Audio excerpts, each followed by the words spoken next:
В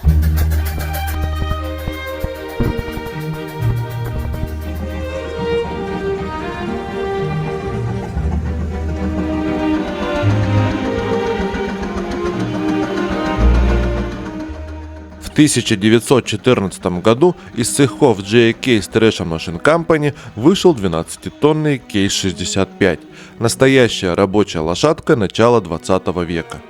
В линейке компания этот трактор относился к среднему классу и был одной из последних моделей паровой эпохи.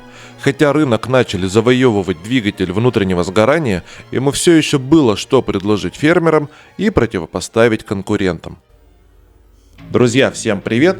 Это 37-й выпуск серии Pro, и сегодня мы снова говорим о компании Case, но на этот раз о тракторе Case 65. К середине 1910-х годов американская компания J.A. Case существовала уже более 70 лет. Она производила сельскохозяйственные машины, стационарное оборудование и тяговые паровые двигатели, которые позже стали называть паровыми тракторами. Самыми известными были 34-тонный Case 150 и чуть более скромный 19-тонный Case 110. Первый производился с 1904 по 1907 год и было изготовлено всего 9 экземпляров. Второй выпускался с 1910 по 1915. Общий тираж около 1000 штук. Про их технические особенности я уже рассказывал в одном из прошлых видео. Ссылка будет в описании. Case 150 и Case 110 – совершенные с точки зрения начала 20 века сельскохозяйственные машины. Однако по сравнению с новыми тракторами, оснащенными двигателями внутреннего сгорания, они были слишком тяжелые.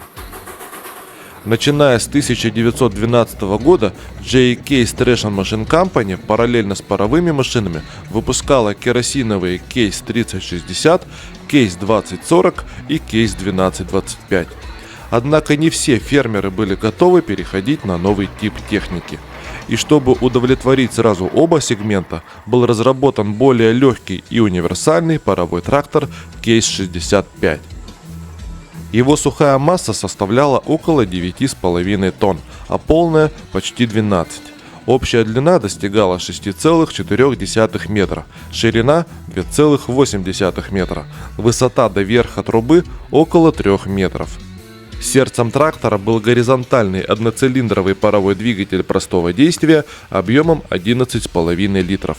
Диаметр цилиндра составлял 229 мм, ход поршня 279.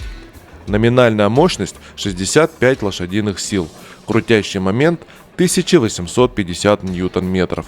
Это, конечно, в разы меньше, чем у Case 150 и Case 110, но больше, чем у современного 300-сильного двигателя EMZ 238 ND трактора К744. Источником пара был горизонтальный трубчатый котел паровозного типа. Внутри него было 58 трубок диаметром около 5 см и длиной 2,5 метра каждая. Общая поверхность нагрева составляла 26,3 квадратных метра. Топка имела длину 112 см, ширину 77 см и высоту 78 см. Рабочее давление пара составляло около 10 атмосфер. Система парораспределения управлялась центробежным регулятором, который автоматически поддерживал заданную скорость вращения вала двигателя. Case 65 мог работать как на угле, так и на дровах. Топливные бункеры вмещали около 1250 кг угля. Этого хватало на 13 часов непрерывной работы. Объем водяного бака был 1400 литров. Расход воды при работе на полной мощности составлял от 400 до 700 литров в час. Паровые машины имели крайне низкий КПД и высокий расход топлива.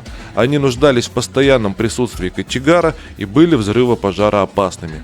Но когда мы говорим о недостатках, мы обычно сравниваем их с чем-то более технологичным и современным. Для своей эпохи это были идеальные машины, и по тяговым характеристикам они не уступают современным даже спустя 110 лет. Трансмиссия Case 65 представляла собой систему шестерен, передающих крутящий момент с вала двигателя непосредственно на ведущие колеса. Максимальная скорость движения 4 км в час. Скорость и направление движения регулировались подачей пара и сменой направления вращения двигателя. Для стационарной работы трансмиссия двигателя отключалась. Для остановки машины применялся реверс пара. Для удержания на месте трактор был оснащен ленточным стояночным тормозом, установленным на промежуточном валу трансмиссии. Рулевое управление Case 65, в отличие от прошлых моделей усилителя, не имело. В его основе был червячный редуктор с передаточным отношением около 26 к 1, барабан с намотанной на него цепью и передняя поворотная ось. Конструкция была простой и надежной. Органы управления трактором включали рулевое колесо, рычаг реверса для изменения направления движения, рычаг дроссельной заслонки для управления подачей пара, рычаг включения и отключения привода трансмиссии и различные краны и вентили для управления паровой системой. Экипаж состоял, как правило, из 2 человек – оператора и кочегара. Оператор управлял паровой машиной и следил за состоянием систем, кочегар обеспечивал работу котла. Основными сферами применения Case 65 были вспашка, привод молотилок и различные транспортные работы. Трактор легко тянул 6-8 корпусный плуг и обрабатывал до 20 гектаров земли в день. Сменная производительность на обмолоте зерна составляла около 40 тонн. Широко применялись эти тракторы как стационарные двигатели и на пилорамах, причем работали они десятилетиями. Например, один из музейных ныне экспонатов Case 65, приобретенный в 1915 году землевладельцем из Оксфорда, проработал на полях около 20 лет. Ближе к 1940-м он перешел в собственность Гарри Шелла, который установил его в качестве стационарного двигателя на пилораме в Барабу, штат Висконсин.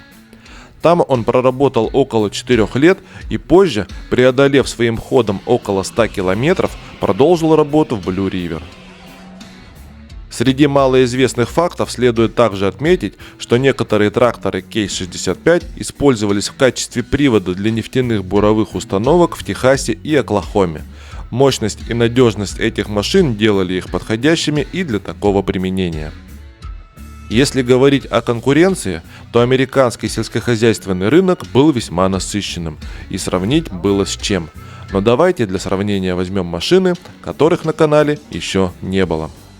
Steam Engine Traction Gar Scott 2575 имел мощность на валу двигателя 75 сил и на тяговом крюке 25. Масса 11,2 тонны. Период производства 1910-1914 год. Всего изготовлено 1450 единиц. Имеет меньший удельный расход, но при этом и меньшую, чем кейс, тягу. Из-за короткого периода производства были проблемы с запчастями. Второй конкурент – Minneapolis 2065. Мощность двигателя 65 сил, тяга на крюке 20. Масса 8,2 тонны. Период производства 1910-1924 год. Количество произведенных машин неизвестно. Одни пишут 890, другие пишут 8700. Последняя больше похожа на правду. Миннеаполис имел двухскоростную трансмиссию, что было плюсом, но и стоил в 2 раза дороже, чем Case 65. Freak 50 выпускался с 1917 по 1929. Он имел массу 12,8 тонны и применялся в основном на лесозаготовках. Стоил он также значительно дороже, чем Case 65. Всего изготовлено около 1670 таких машин. Конструкция трактора Case 65 постоянно совершенствовалась. Усиливался котел, улучшалась система парораспределения, повышалось рабочее давление. Вносились изменения и в систему управления. Улучшалась эргономика платформы машиниста, устанавливались более точные приборы контроля.